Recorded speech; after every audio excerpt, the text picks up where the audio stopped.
Hi, this is Victoria with healthmanifested.com, here to talk to you about Mars in Virgo. And when Mars is in Virgo, the person is very logical and rational. They really like to think things through and plan things out. They're very hardworking and great at achieving and accomplishing their goals. They're excellent at multitasking. They usually follow through with any goals they set for themselves unless they're too perfectionistic.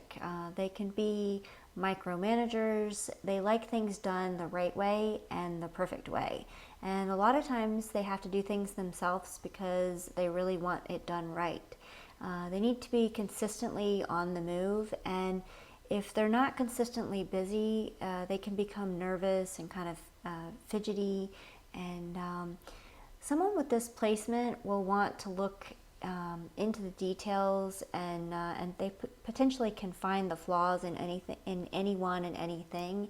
And someone with this placement will want to win an argument at any cost, oftentimes, and they can be great attorneys, detectives. They can be great in the medical field.